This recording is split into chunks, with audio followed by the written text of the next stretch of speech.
So I have the book, The Believer's Authority by Andrew Womack, which you didn't learn in church.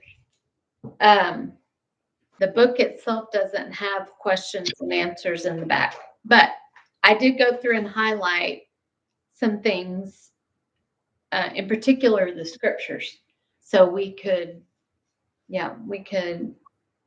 just kind of go through.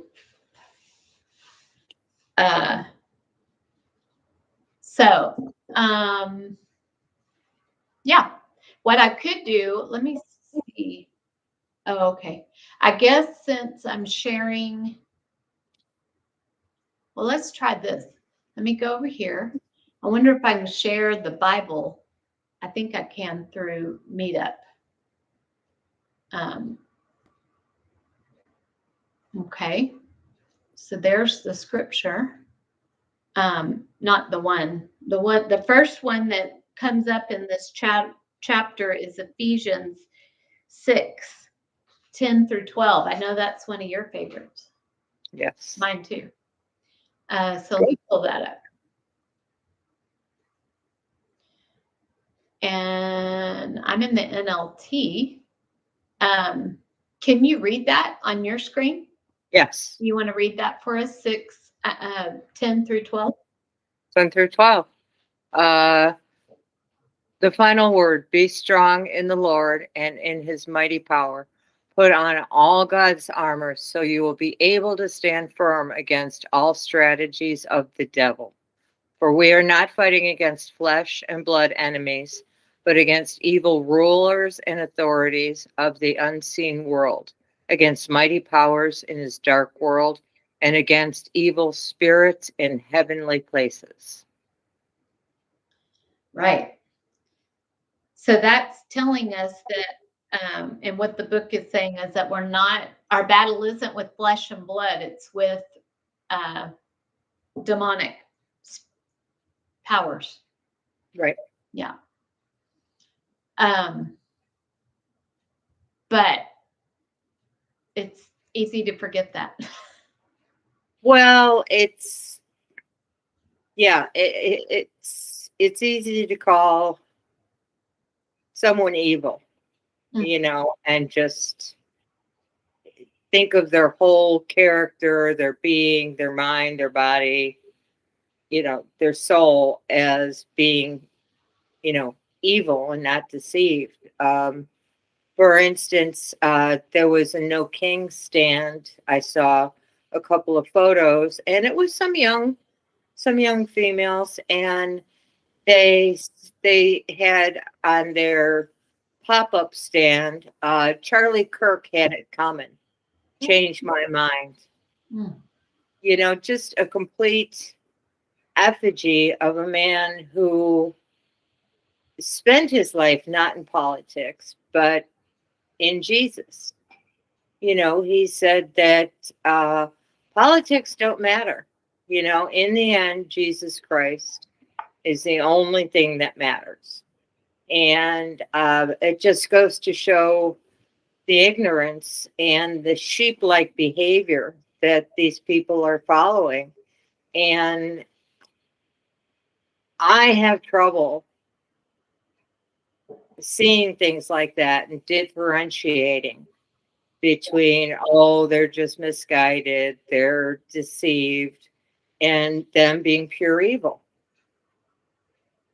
Yeah. But I think what helps me drive through that, and that's why this is one of my most favorite Bible verses, because of the times that we live in. Two, because I have been guilty. I have been guilty my whole life for seeing people as evil and heathens, and characterizing them as that. And I think that's also what's causing the divisiveness in our country, is that we're seeing, each side is seeing each other as evil. And they're not looking for the good. And they're not saying that, let's come together and if we really, really absorbed, our fight is not against flesh and blood, but about the authorities of evil. That softens my view on people who act evil. They're not intrinsically evil.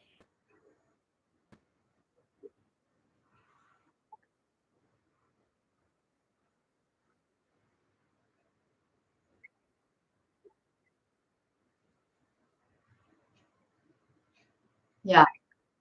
Yeah. So you triggered me to look up and see which verse it is. Interestingly enough, in Ephesians 2, verse 11, it says, "Do not forget that you Gentiles used to be outsiders. You were called uncircumcised heathens by the Jews, who were proud of their circumcision, even though it affected only their bodies and not their hearts." What's interesting is it was the Jews who didn't believe in Jesus that were calling the Gentiles heathens, which is kind of what you were talking about, right? Like, we can be guilty of doing this too. Yeah.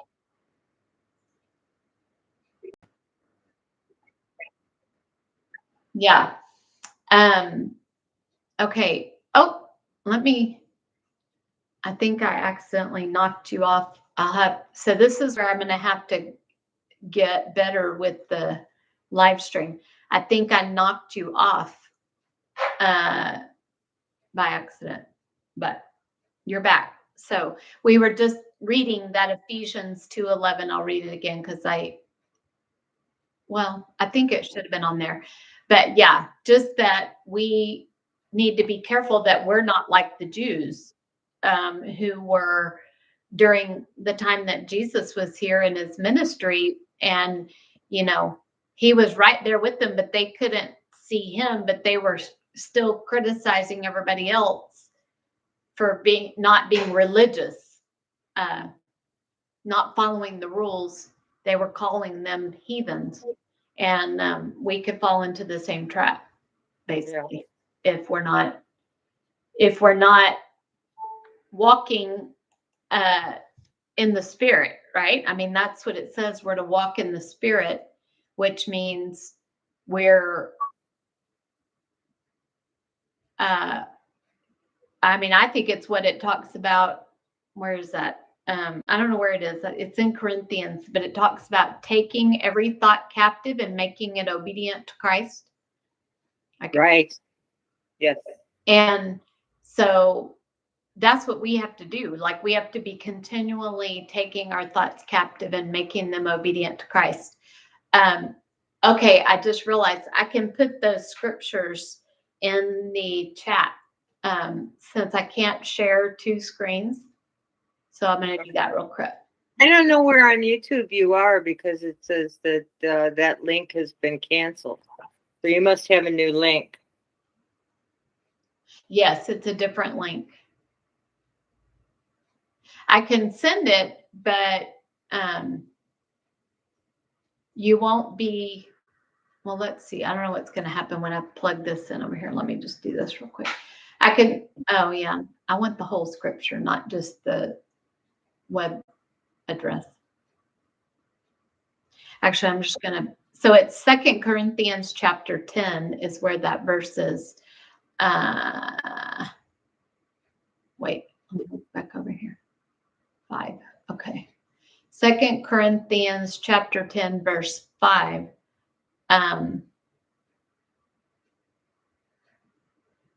Yeah, here it is.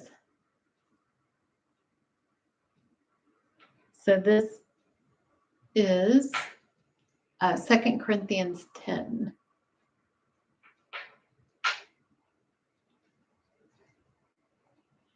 I don't know. I'm going to have to do more research on this. Yeah, I'll help you do research. I just haven't really had time. Yeah, no problem. I'm just glad someone's willing to come on here with me and have a discussion. It's okay that it's not perfect. Right. Yeah. Okay. I can't put the whole thing in there. It's too many words, too many letters. So I guess I'll do, okay, that's interesting. Okay, well, I'm learning. It won't let me put the whole thing in there.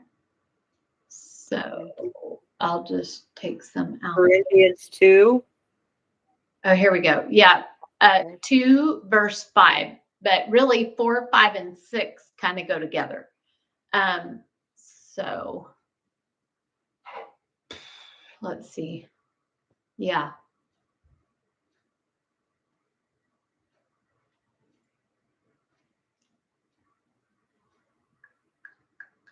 I have a feeling that, see, I don't know. Other people have done this, but maybe not. I can share things with us in Google Meet, and I can even record it. So what might be better is just to do it in Google Meet, where I can share the screen and then record it, and then post it, upload it to YouTube later, not make it a live. Although the last live I did there, I was surprised that 17 people viewed it. Now, not necessarily 17 people all at the same time, and they could have been on there. I don't know how long they have to be on there to register, if it's 1 minute or what.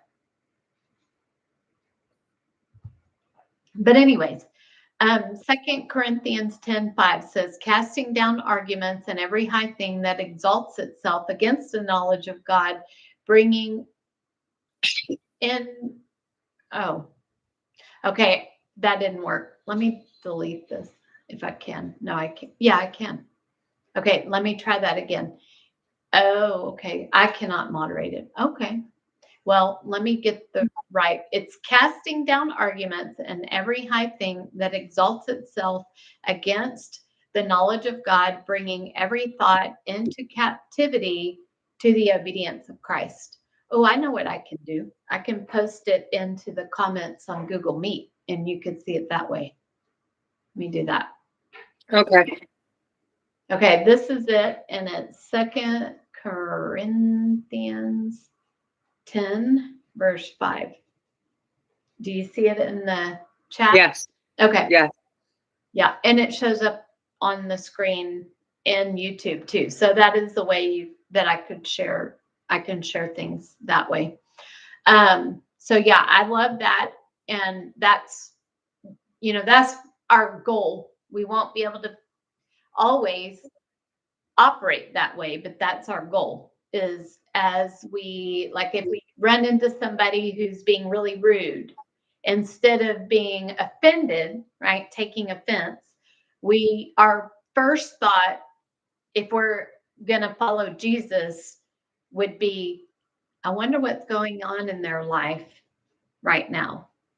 Right. That they are in such a crummy mood, like probably something's going on. They're either dealing with depression, or maybe they're dealing with an addiction, or maybe their child is homesick and they have to work, or maybe, they have bills they can't pay, who knows? Right? Yeah. Well, God blessed me with an enormous amount of humor, just quick-witted humor. And I can easily, if I choose to, diffuse the situation with humor, even if it's self-deprecating. And well, I very rarely get in conflicts, but very rarely, except, sometimes when I go to the Walmart, everybody's in a bad mood at the Walmart. But it's just, it's taking up our energy to fight with that other person. And, I calm myself down by saying, God bless that person, because it must be horrible living in that skin 24 hours a day. to be so outwardly ungodlike, and going back to this whole, spending my life thinking that these people were evil, and really were soulless. This Corinthians 2 plays into Ephesians 6 very well. Because if I forget that we're not fighting flesh, then I get angry. I get angry at that person. I get upset when I see, outright, defamation of a man who lived a very, very good life and was assassinated, Yeah. And I had to bring myself back and say, maybe someday, they'll turn a corner, and pray for them. And this is, if I am pointing my finger at them and saying, oh, they're evil, they're soulless, they're this, they're, who am I to do that? And if I am doing that, I'm not living in the Lord. And Satan's getting to me. Right. Satan's getting to me because I am feeling darkness in my heart. And that's what Satan wants. I need to rise above that and say, I pray that they turn a corner. I pray that, somebody, there's some correction in their life, that they get what you want. Because for me to say, oh, that's wrong, which it is wrong, but for me to say that person is doing wrong as a person, blackens my heart, because I'm getting filled with anger about that person or their evil doing. Right. And that blocks me off from, being godlike, being. You can't hold two things at the simultaneously, right? You can't have love and hate at the same time. Exactly. And we're called to love, right? Yeah. Yeah, exactly. Yeah. And what you said reminds me of this verse. Do you want to read that I put in the chat? Sure. Matthew 4, Matthew 5, verse 44. But I say to you, love your enemies, bless those who curse you, do good to those who hate you, and pray for those who spitefully use you and persecute you. That's Jesus talking. That's part of the Sermon on the Mount, which is 5, 6, and 7. It's a long message from Jesus. But yeah, he basically says, love your enemies, but we are natural in the natural. We would naturally hate. But he says, love your enemies and bless them, which is what you were talking about. You pray when you, like, if I'm driving in traffic and somebody cuts me off, or they, like practically clip me going around me, I'm like, Lord, please bless them and keep them safe, keep them safe and bless them. And yeah. And that's so much better than what I used to do, which would be get angry and be like, you jerk or whatever, or something worse, So now, yeah, I mean, it helps me. I have more peace, right? Because I'm not allowing myself to be offended. Absolutely. Yeah. And there's high-speed chases on CA4 all the time. And I, used to, and they're a bunch of kids, and I used to say, boy, you know what? They're going to wind up, head first into something. yeah. And I just pray it's not a mother with her children, But now I say, God, please keep them safe, because they don't know what they're doing. They don't know what mortality is, at the age of 20. Yeah. Oh, yeah. So true. So true. That's good. All right. So that kind of puts us into the next section. We've kind of talked about the next section really in this discussion. The next section is proper perspective, having the proper perspective, which is what we were just talking about, right? Seeing things through the lens of Jesus. You know, how does Jesus want us to see this situation? Not how do I want to see it, not how might all the people around me want to, you know, maybe the people around me see it differently than the way we're called to see it, you know, as followers of Christ. Like, I mean, I can give an example from my life. Recently, our son, I'm going to think about this. I don't want to share too many details, but our son wanted to go do something that we were, it was illegal. What he wanted to do was illegal. And so we're like, no, we can't say yes to that. But all the other parents are saying yes to it. Well, I'm sorry, we can't. Why? Well, because I'm responsible to God. My responsibility is to God. It's not to please you.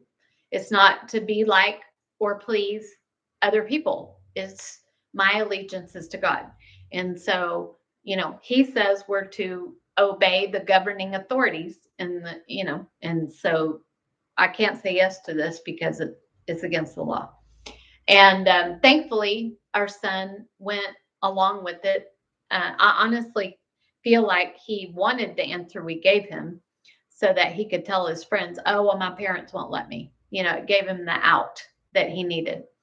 And so, but that I couldn't, if I didn't have the proper perspective, I couldn't have made that choice. Like I probably would have gone along with the crowd had I not had the proper perspective, which is my allegiance is to God first, not to other people. And there's a verse in here. Let's see. Well, okay. Oh, yeah. So what Satan is trying to do, though, is he's trying to steal that word from us, which is why Romans 12:2 says that don't be conformed to this world, but be transformed by the renewing of your mind, right? So that you will know I don't have it all memorized. Let's put that in the chat. That's a good one. Okay. I thought you'd have that memorized. I have most of it, but I don't have the very end. And it's different in every translation, as we know, right? Because we read different ones. But I have the concept of it, but I don't have it word for word memorized. Let's see. Here it is. Let me pop it in the chat. All right. So yeah, it's that last part that I don't have memorized. Do not be conformed to this world, but be transformed by the renewing of your mind. Got that part down. That you may prove what is that good and acceptable and perfect will of God. So yeah, we need to be in the Word so that, and the more that we're in the Word, I believe the stronger we are, right? In being like, oh, I could walk this way, but that doesn't match up with what God's best for me. So I need to go this way. Mm-hmm. And really, there is only two directions. You either go God's way or not God's way. There is no middle ground. So that was a big part of our reading and our discussion today at our AA meeting about God's will. It's about when we retire at night, we take an inventory. What did we do? Did we hurt someone? Were we self-centered? Were we selfish? Self-pity. And then it went on to say, in the morning when you rise, meditate on doing God's will. Do not be cocky nor be afraid, as the big book of Alcoholics Anonymous reads it. Yeah. Saying, I got this. This is God's will, or be afraid. Is this God's will or is this my will? And I think it's written to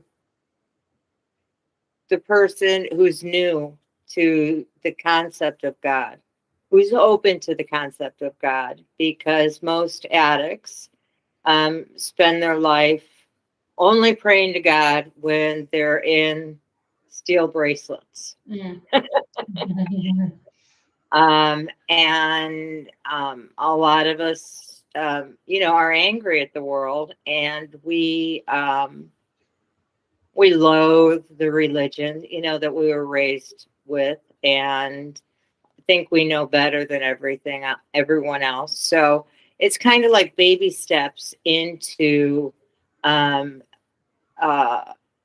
that you may prove what is good and acceptable and the perfect will of God.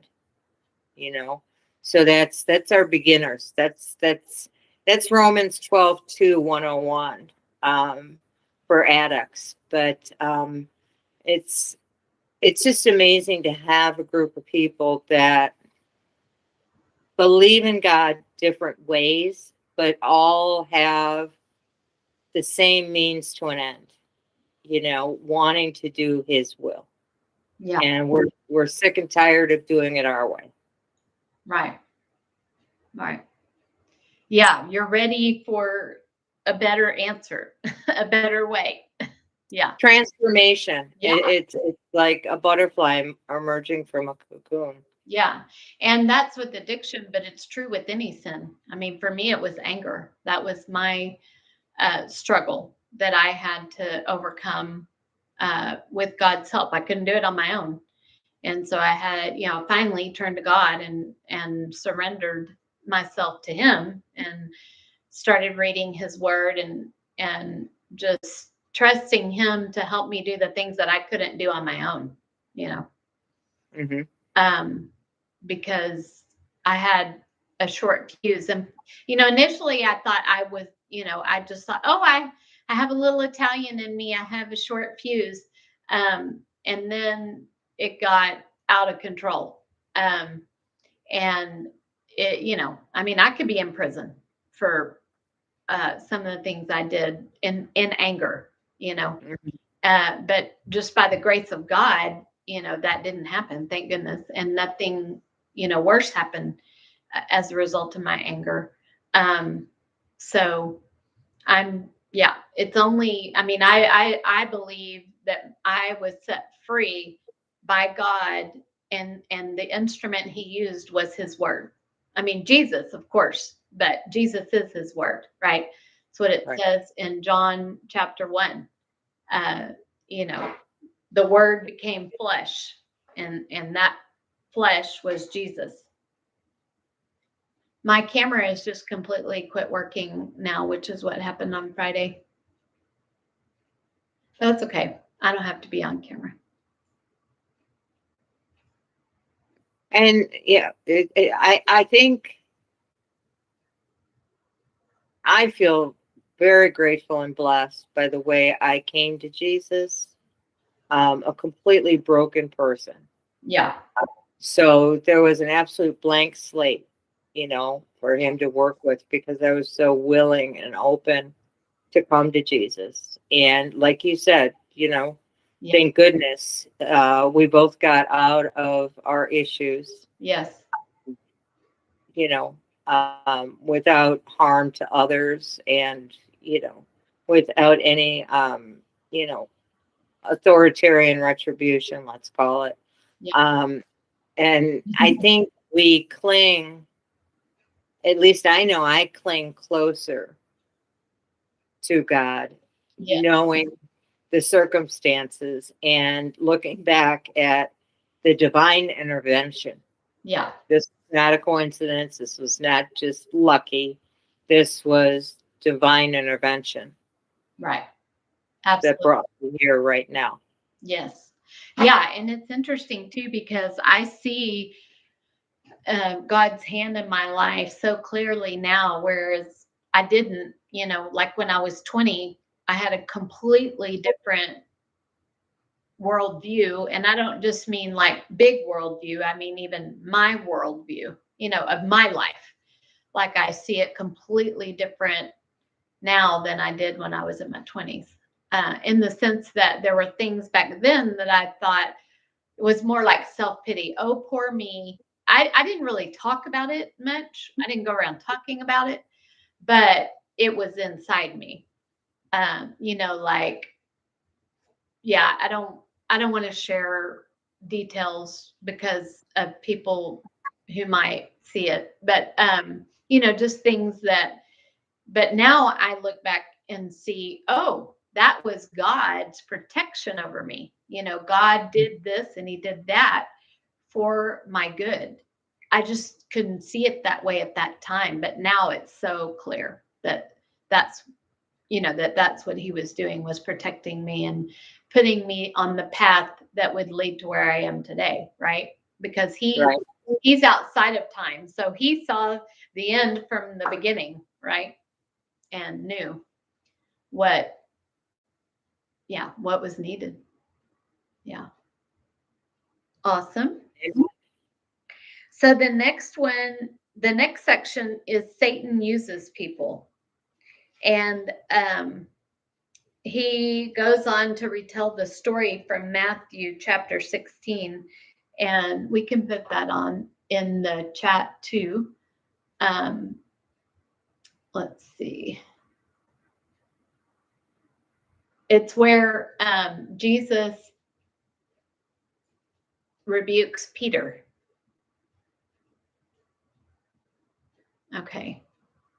So it was interesting because right before this, Jesus says this, which I'm about to put in the chat. So this is Jesus who said this.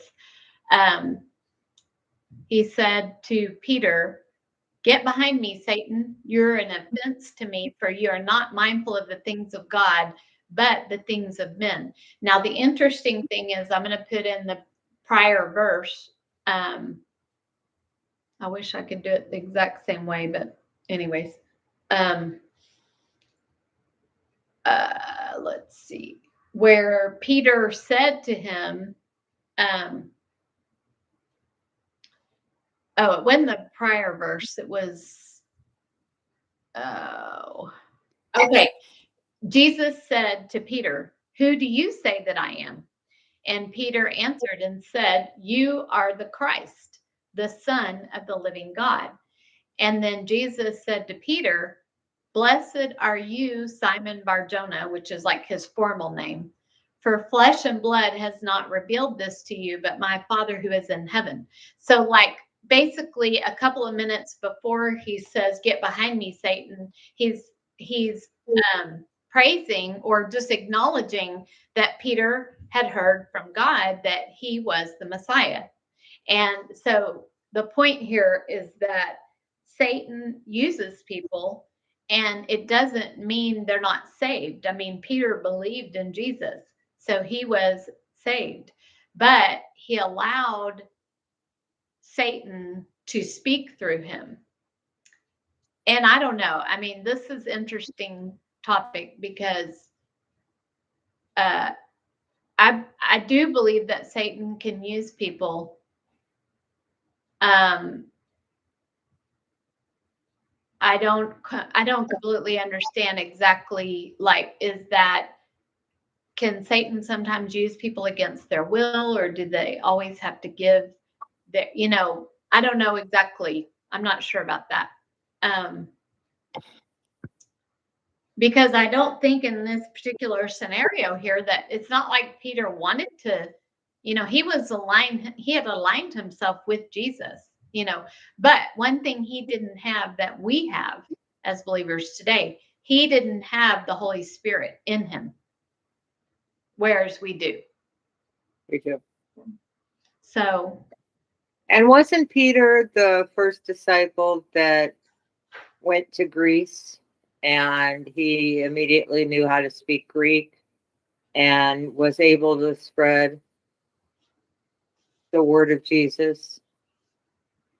Wasn't he the first disciple to, go out to other countries?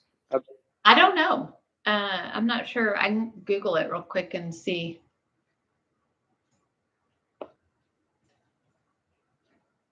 Because I'm asking because that would stand up with the that thou art Peter, and upon this rock I will build my church, and the gates Yes. of hell shall not prevail against it. Yeah. Yeah, that's true. Let's see. Let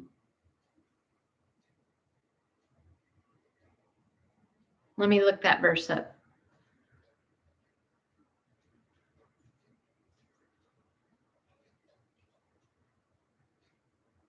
Yeah, he said, and I also say to you, Peter, this was in Matthew 16. I also say to you that you are Peter, and on this rock I will build my church. The gates of hell shall not prevail against it. Let's see, though, what is immediately following that, or maybe before it even. That was during. That's funny. That's the same time that soon right after that is when he said, "Get behind me, Satan," to Peter. That all happened right together at the same time, because the Matthew. I could put it all in there, but it would be a lot to stick in the chat. Yeah. But yeah, that was because he said that. I say to you that Peter, you are Peter, and on this rock I will build my church. That was Matthew 16, verse 18. And then the get behind me, Satan, is 16, verse 23. So that's interesting. Yeah. I don't know. I did a quick Google search. I didn't really get the answer to the question we had. It actually almost makes it seem like Paul was the first one, but I don't think so. Let's see.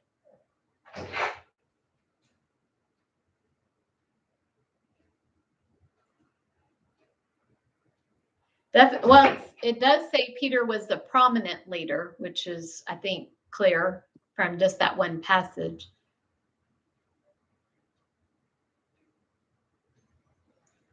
Oh, here we go. Let's see. Seems to indicate Paul, that it was Jesus and then the Apostle Paul. Okay, here we go. Okay, well, now I found another one that says Peter. So, I don't know. That'd be interesting to see a timeline of their lives, yeah. I don't know. Maybe it was kind of simultaneously, and that's why there's, this one saying Paul, one saying Peter, because I'm guessing they were kind of simultaneously spreading the gospel, although I would think Peter would come first because Jesus appeared to Paul. I don't know. I'd have to go dig into it more. It is an interesting question. Because that would certainly tie into that verse. Yeah. Let's see. Let me see. When did Jesus appear to Paul? Let's see what that says. It was it was in his lifetime. Duh. So I don't know. I still didn't answer my question. Obviously Jesus. Well, wait a minute. Did Jesus must have appeared? Oh yeah, okay. I think Peter had to be first, and here's why I say that. Peter was living during the same time that Jesus was living. Jesus appeared to Paul after he had ascended to heaven. The same way that he appeared to the disciples in the upper room, in his glorified body, that Right. he appeared to Paul in that way. So I would think that Peter would have been out preaching the gospel and sharing the gospel before Paul for that reason. But I don't know. The other question is that they didn't really go out and start preaching the gospel until Pentecost. And I don't know exactly when that happened. It all happened right around the same time, but I don't know the exact micro timeline.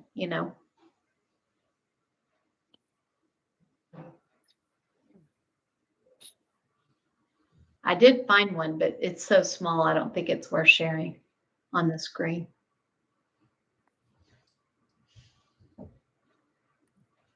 Let's see.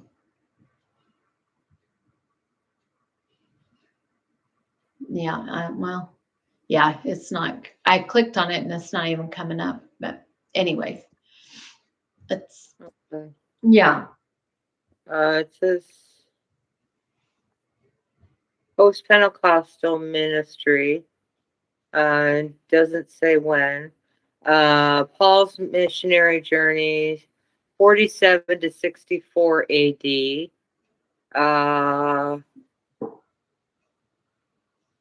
Says that Paul went to Greece from 49 to 52.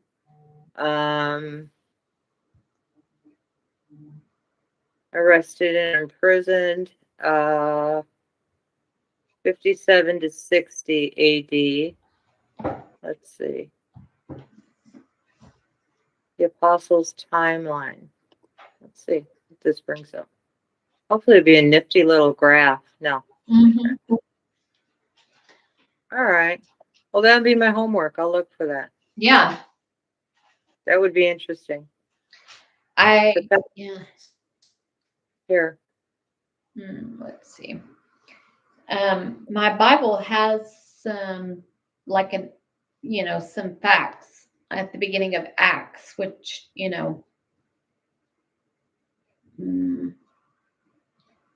but I don't see any dates. So then. It says 50 days. The Pentecost was 50 days after the death of Jesus.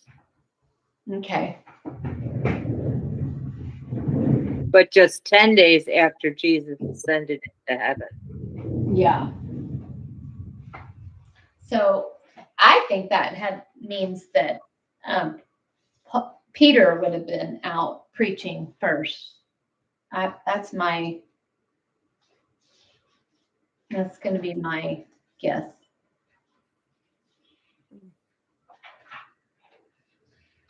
Oh, you know what?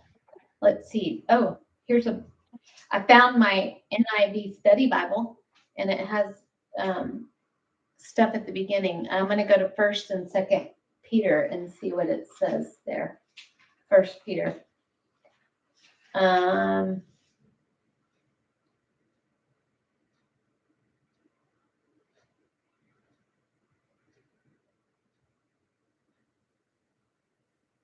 Well, it doesn't. Well, oh, here we go. Here's some.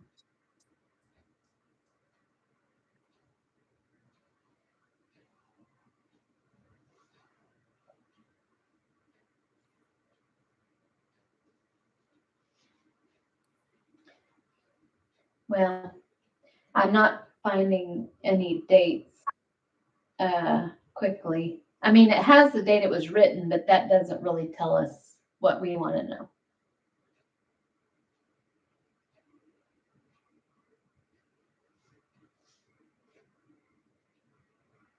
Yeah, I'll look that up. That should be interesting. Yeah. Let me know what you find, or we can compare notes. Okay. All right. Let's see. I'll write it down so I don't forget.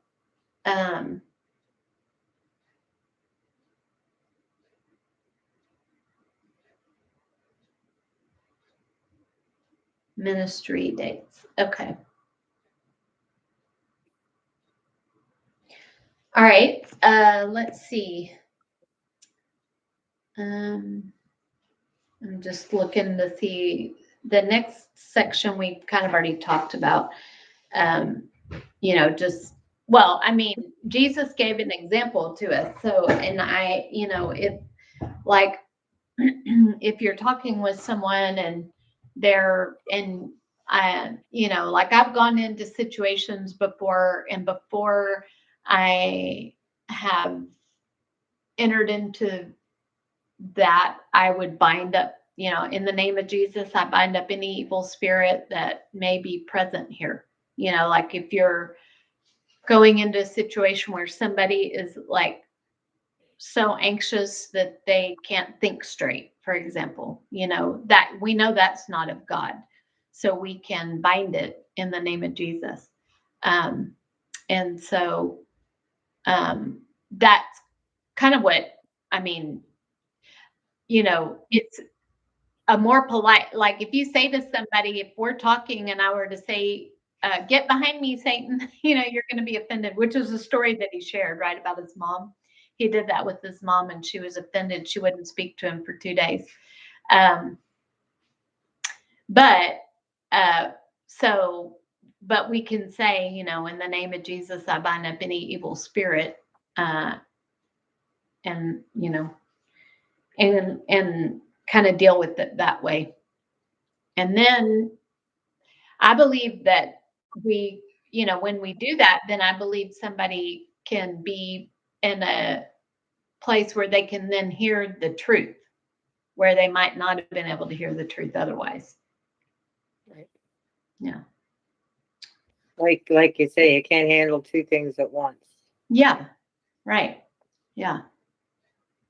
Well, and we aren't to tolerate it, right? Like not just for, like some of it might be out of self-preservation, like if you were you wanted to talk to somebody, they're in a situation, you want to help them, but they're belligerent. Well, you can't do much there, But if you bind up the evil spirit, then they may be able to enter into a conversation and hear truth. Yeah. For their good, right? So yeah. All right. Oh, one of the next sections is who's influencing whom. And the key verse in this is from Proverbs 25, verse 7. And it's, as you think in your heart is the way that you'll be. Well, that's not the verse. Let me pull the verse up. It's, as the man thinketh, as the man thinketh in his heart, so is he. I don't know. Let me look it up. Yes. Yeah, here it is. For as he thinks in his heart, so is he. Eat and drink, he says to you, but his heart is not with you.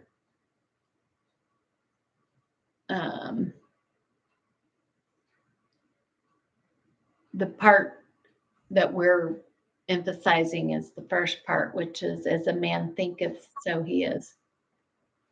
But they also say, what says, eat and drink, but his heart is not with you. That's kind of like understanding platitudes, two-faced people. Yeah. Well, yeah. Well, we all know a few of those. Yeah. Well, they'll come and welcome you to your table, but as soon as your butt hits the door, they're talking about you. Yeah. Which is not a good way to be, because that again leads to darkening of the heart. Right. Yeah. Bitterness, unforgiveness, and then guilt. If you are gossiping and talking about people, you may not recognize it in the moment, but it's an inroad to Satan. It's breeding discontent. It's just, yeah, it's not life-giving. Right. Yeah. And I think it's more of a reminder for us than, the other person, because I think it's telling us, some people, they just don't have it in their heart to love. Mhm. And, they'll do it, in platitudes, even at churches, oh, come to our potluck, do this, do that. And, then you hear through a third party that they're talking behind your back. I think that's a wonderful verse to carry, just, their thinking is not pure.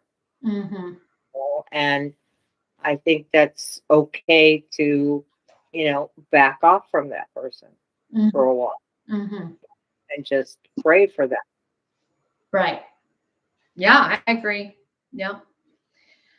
Or at least be cautious. I mean, there's another verse that says, do not cast your pearls before swine. Like, that's what it's talking about, right? You don't, I mean, you test the waters and see, oh, is there any change here? And if not, then you just pray for them, right? You pray, you reflect Christ, Christ to them, but yeah, not bare your soul, so to speak, because Right. it's not, yeah, it's, yeah. But we as Christians understand people can change. Yeah. And there's always forgiveness in our heart. Yeah. Yeah. But it doesn't mean we need to throw ourselves on the railroad tracks. Right. Exactly. Well, that brings us to the end of chapter 1. Okay. Awesome. Well, this was fun. Thank you for doing this with me. Thank you. I enjoyed it. Awesome. Okay. Okay. I'll talk to you tomorrow morning. Sounds great. Bye. All right. Bye.